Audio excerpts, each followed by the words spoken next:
Hello, today we are looking at some chemistry and we're looking at required practical on chromatography. So chromatography is a method to separate coloured inks and we'll start with looking at the equipment. So what we've got is a beaker, and we've got some filter paper or chromatography paper, and we've got some inks that we want to try and separate. So the first thing we're going to need to do is about 2 centimetres from the bottom of our filter paper, we're going to draw a pencil line. Now it's really important that we do this in pencil. If we did this in pen or ink, then that ink would dissolve and also separate. We're going to choose to start with a brown ink, and just above the pencil line, I'm going to put a dot of the ink, and I've also chosen a black ink, and I'm going to do 2 on 1 piece of chromatography paper. Now, what we need is some form of solvent for the inks to dissolve in, and the solvent I'm using today is water. So it's really important you use the word solvent. The word solvent means a liquid that something can dissolve in, because that solvent doesn't necessarily always have to be water, okay? We've got a straw. Usually the examiner would have a splint and a paper clip to secure it, but for now I'm going to have to use a straw. So I don't want these inks to be in the solvent.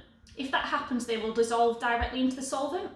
What we want is the solvent to move up through the filter paper. So just measuring it, I can see this is too long. So I'm going to just wrap it around my straw a little bit so we can get the right length. And that looks about right.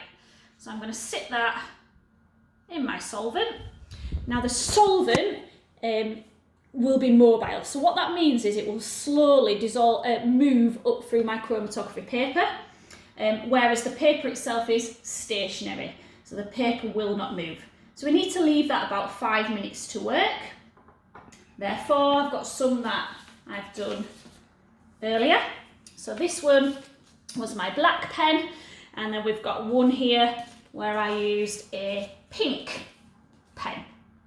I've also got one more where I've used a black highlighter, whiteboard pen, whatever you want to call it. So we can see here, this brown pen is made up of lots of different coloured inks, from grey, purple, yellow, pink and blue.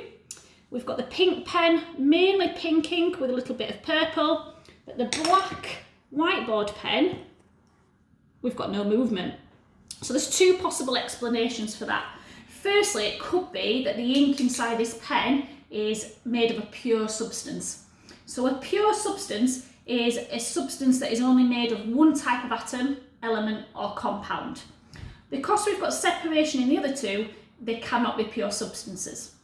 The other reason that this might not be separated is the solvent that was used, in which case was water, might not be suitable. So what we might want to do is repeat that with a different solvent. Ethanol, acetone, something like that, okay?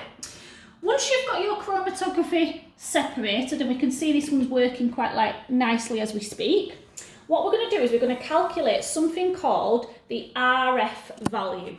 Now, if you're in Year 9, you might not have done this yet, but Year 10 and 11 should have done this.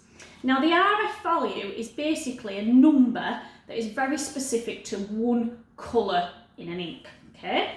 Now, to calculate this, what we need is we need to find the distance moved by the substance divided by the distance moved by the solvent. Okay, so I'm going to guide you on how to do this. So, let's say we want to find out the RF value of the yellow ink.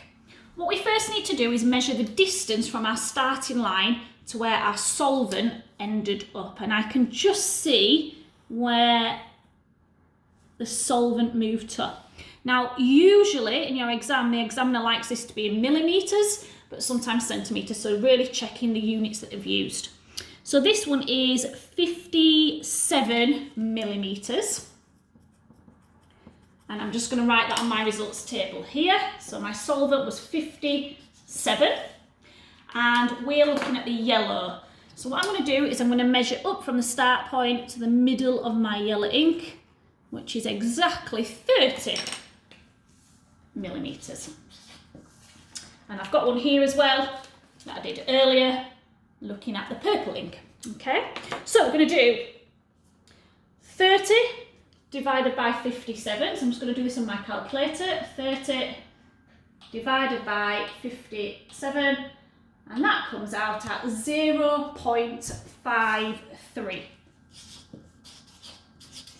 So 0.53 is the RF value for my yellow ink.